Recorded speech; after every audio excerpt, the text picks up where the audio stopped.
नमस्कार, आप लाइव बिहार देख रहे हैं। मैं हूं राजमोहन तिवारी।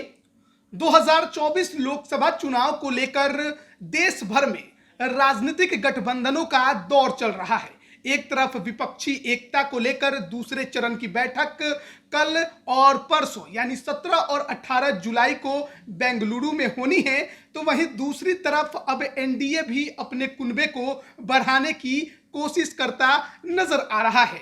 18 जुलाई को दिल्ली में एनडीए की बैठक होनी है। तमाम देश भर से जो भी राजनीतिक पार्टियां एनडीए का हिस्सा 24 के चुनाव में बनने वाली हैं, वो 18 जुलाई की बैठक में आपको नजर आएंगी। उस बैठक में अमित शाह और पीएम मोदी भी आपको दिखाई देंगे। लेकिन बात बिहार की करें तो बिहार से कई राजनीतिक दलों के एनडीए में शामिल होने की खूब चर्चा चल रही है। लेकिन सबसे ज्यादा सवाल चिराग पासवान और उनके चाचा पशुपति पारस को लेकर हो रहा है। आपको मालूम होगा कि एक पत्र जेपी नड्डा का चिराग पासवान को भेजा गया, जिसमें चिराग पासवान को एनडीए का एक मजबूत साथी बताया गया। साथ ही साथ ये भी कहा गया है कि 18 जुलाई की बैठक में आप जरूर शामिल हों। तो बिहार की राजनीति में एनडीए को कैसे मजबूत किया जाए, कैसे महागठबंधन से लड़ाई 24 में एनडीए का कुनबा लड़ेगा, इसको लेकर अभी से ही बीजेपी तमाम तैयारियां करते जरूर नजर आ रही हैं। लेकिन लड़ाई अब एनडीए से बाहर यानी चाचा भतीजे के बीच में एक बार फिर से भयंकर रूप लेते नजर आ रही है। जब से ये चर्चा चली है कि चिराग पासवान एनडीए का हिस्सा बनने वाले हैं, उसके बाद से पशुपति पारस के गुट ने चिराग पासवान पर जमकर हमला बोलना शुरू कर दिया है। और चिराग पासवान के जमुई छोड़कर हाजीपुर आने को लेकर भी कई तरीके के सवाल उठाए जा रहे हैं। इसके अलावा बीजेपी के कद्दावर नेता, उजियारपुर से सांसद, केंद्रीय गृह राज्य मंत्री नित्यानंद राय को लेकर भी पशुपति पारस गुट ने जिस तरीके से बयान दिया है, उसके बाद लग रहा है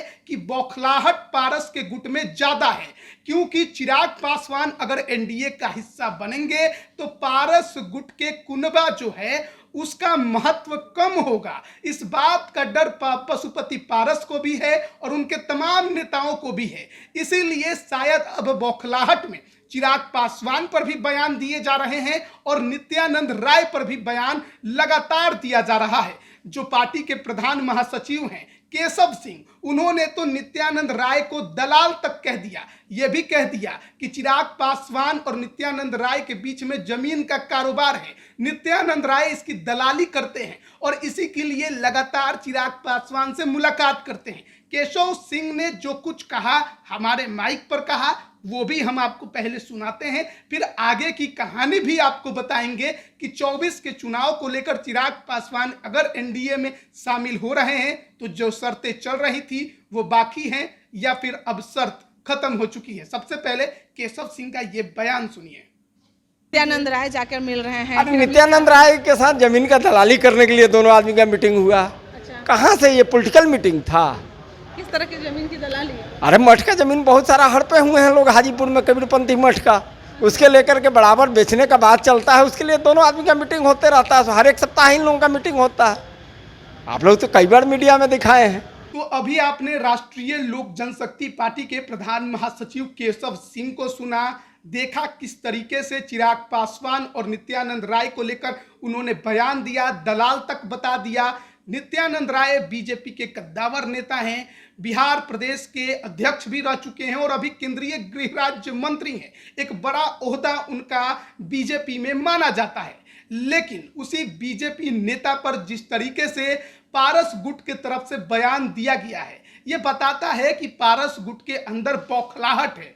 वो लोग समझ नहीं पा रहे हैं कि चिराग पासवान अगर एनडीए में आते हैं तो कितनी बड़ी समस्या उनके लिए खड़ी होगी, या फिर वो इस बात को समझ रहे हैं। और कहा जा रहा है कि चिराग पासवान के बीजेपी के साथ मिलने की जो कड़ी है वो नित्यानंद राय है। इसीलिए अब पारस गुट जो है वो नित्यानंद राय पर ज्यादा अटैकिंग मोड में दिखाई दे रहा है।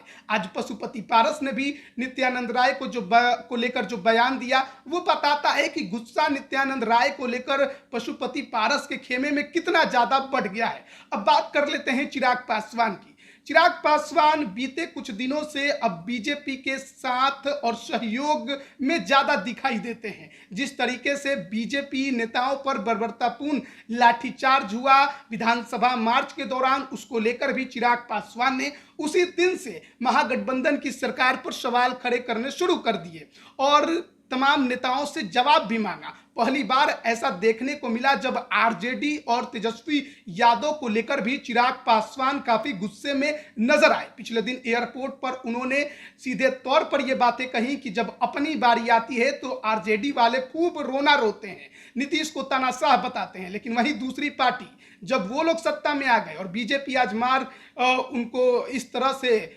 मारा गया तो उसको लेकर ये लोग उसी तरीके को सही ठहरा रहे हैं। यह बताता है कि इन लोगों की भाषा कितनी जल्दी बदल जाती है। इसके अलावा चिराग पासवान एनडीए में शामिल होने को लेकर पिछली रात भी एक बैठक करने वाले थे, लेकिन आज सुबह में वो बैठक पटना में हुई। उसके बाद चिराग पासवान दिल्ली चले गए हैं। दिल्ली में आज ही शाम को या देर रात तक अमित शाह के साथ उनकी मुलाकात होने वाली है और उसी दौरान एनडीए में शामिल होने को लेकर पूरी तरह से सहमति बन जाएगी। खबर यह है कि कल प्रधानमंत्री नरेंद्र मोदी भी दिल्ली लौट आएंगे, तो उसके बाद चिराग पासवान की उनसे भी मुलाकात हो सकती है और केंद्रीय मंत्रिमंडल का विस्तार भी हो सकता है, जिसमें कि चिराग पासवान आपको मंत्री बनते नजर आए। लेकिन इसी दौरान सवाल यह है कि चिराग पासवान को कितनी सीटें लोकसभा चुनाव के लिए मिलेंगी।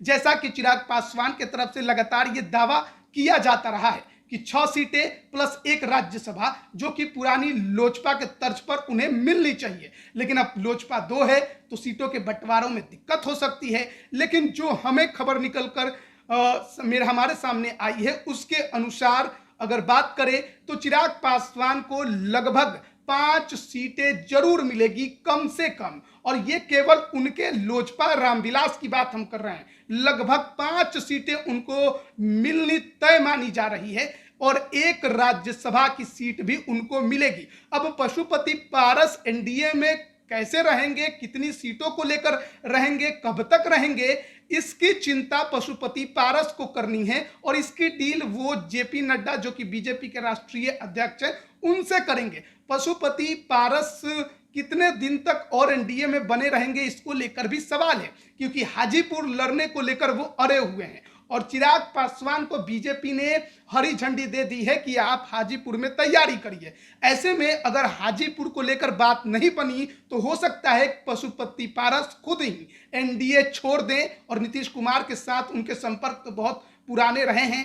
पार्टी तोड़ने को लेकर भी उन पर आरोप लगता है कि नीतीश कुमार के कहने पर और उन्हीं के द्वारा बनाए रचाए षड्यंत्र में पशुपति पारस ने पार्टी तोड़ी है, तो ये आरोप उन पर रहा है। नीतीश कुमार की वो पहले तारीफ भी खूब करते थे, नीतीश कैबिनेट का वो हिस्सा भी रहे हैं, तो हो सकता है कि एनडीए छोड़कर पशुपति पारस महागठबंधन के साथ आपको नजर आ जाए। लेकिन एक बात ये अब तय मानी जा रही है कि चिराग पासवान एनडीए में शामिल हो रहे हैं। लगभग कम से कम 5 सीटें लोकसभा की केवल उनकी पार्टी को मिलेंगी और 1 राज्यसभा की सीट भी मिल सकती है। कई सीटों को लेकर अभी चर्चा चल रही है, जिसमें कि हाजीपुर, जमुई, नवादा, जहानाबाद, वाल्मीकि नगर, ये वो सीटें हैं जिनको लेकर सबसे ज्यादा चर्चा अभी चिराग पासवान के खेमे में जरूर चल रही है। लेकिन इसमें कुछ सीटें हैं जो आपको इधर उधर होते नजर आ सकती हैं। खासकर नवादा की सीट को लेकर अभी भी सस्पेंस जो है वो बरकरार जरूर है। उम्मीदवारों के भी कुछ नाम हमारे सामने आए हैं, लेकिन अभी उस पर कुछ कंफर्मेशन नहीं है, इसलिए अभी वो बातें हम आपको नहीं बताएंगे। लेकिन इतना मान के चलिए कि चिराग पासवान आपको अब एनडीए का हिस्सा बनते नजर आएंगे। लेकिन वहीं चिराग के एनडीए में आने से पशुपति पारस गुट में साफ बौखलाहट दिखाई दे रही है। नतीजा यह है कि बीजेपी के केंद्रीय गृह राज्य मंत्री जो कि उजियारपुर से सांसद है नित्यानंद राय को भी टारगेट करने से पशुपति पारस गुट पीछे नहीं हट रहा है। तमाम अपडेट भी हम आप तक पहुंचाएंगे, बने रहिएगा हमारे साथ। आप सभी का बहुत बहुत धन्यवाद। लाइव बिहार यूट्यूब पर सब्सक्राइब और फेसबुक पर लाइक जरूर करें।